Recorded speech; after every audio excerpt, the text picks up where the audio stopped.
Imagine two people living on the same street in the same city. They shop at the same grocery store, drive on the same roads, and pay almost the same rent every month.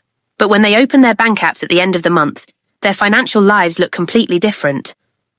One of them earns nearly 6 figures and still feels stressed every time a bill arrives. The other earns much less, but sleeps well at night because their savings account keeps growing. The difference between them isn't income, talent, or luck. It's something much quieter that most people never notice. It's the relationship they have with their stuff. Most people think financial stability comes from earning more money. But if you look closely, you'll notice something strange. Some of the highest earners you know are always complaining about being broke, while some people with modest incomes quietly build serious financial security. The reason is simple.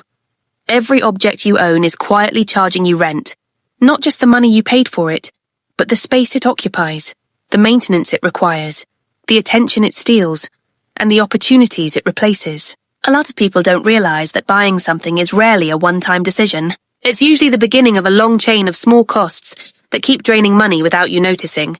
Think about something as ordinary as a new gadget or piece of furniture. First you pay the purchase price, then it needs space in your home. Maybe it needs cleaning, repairs, accessories, storage, or upgrades later on. And the biggest cost of all is the money you didn't invest because it got locked into that object. Over time, those small hidden costs quietly grow larger than the price you originally paid. This is why people who own less often end up with more money. They're not avoiding nice things. They're just more careful about what they allow into their lives. One of the simplest habits that changes how they spend is something called cost per use. Before buying anything, they ask a simple question. How often will I actually use this? If you buy a $300 jacket and wear it 3 times, that jacket costs you $100 every time you put it on. But if you buy a $200 jacket and wear it 200 times, it costs you about $1 per wear. Suddenly, the cheaper option isn't always the better option, and the expensive option isn't always wasteful. What matters is how much real-life value you get from something. This small calculation quietly kills most impulse purchases, because the truth is, many things we buy feel exciting in the moment, but barely get used after that.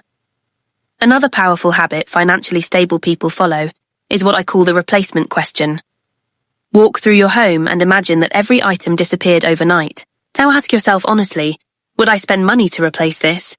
Not someday, not maybe, but right now. You'd probably replace your phone, your bed, your laptop, and maybe a few other essentials. But a surprising number of things wouldn't make that list. Old gadgets, unused kitchen tools, clothes you haven't worn in years, decorations you barely notice anymore. These items quietly occupy space and mental energy, even though they add almost nothing to your life. People who build financial stability learn to remove these things regularly, instead of letting them accumulate. And something interesting happens when you start doing that. Your home feels lighter, your decisions feel simpler, and you stop feeling the urge to keep buying more things just to fill empty space. Another trap that keeps many people stuck financially is the upgrade cycle. Modern marketing is designed to make perfectly good things feel outdated. Your phone works fine, but the new one has a slightly better camera. Your car runs perfectly, but the new model has updated styling. Your furniture still functions, but suddenly it feels boring. None of these upgrades are necessary, but they're incredibly common. Over a lifetime, constantly upgrading things that already work can quietly drain hundreds of thousands of dollars. Financially stable people follow a very simple rule. If it still works, it stays. Boredom is not a reason to replace something. The existence of a newer version is not a reason either. Things only get replaced when they actually stop serving their purpose. That one habit alone can keep huge amounts of money in your pocket without changing your lifestyle at all. But perhaps the most powerful shift happens when people redefine what wealth really means. Most of society measures wealth by what you own: the house, the car, the clothes, the gadgets. But people who become financially stable tend to measure wealth differently. They measure it by options. Can you leave a job that makes you miserable without panicking about bills? Can you take time off if something important happens in your life? Can you move cities, change careers, or take a risk on something meaningful? Those options come from financial margin, not from possessions.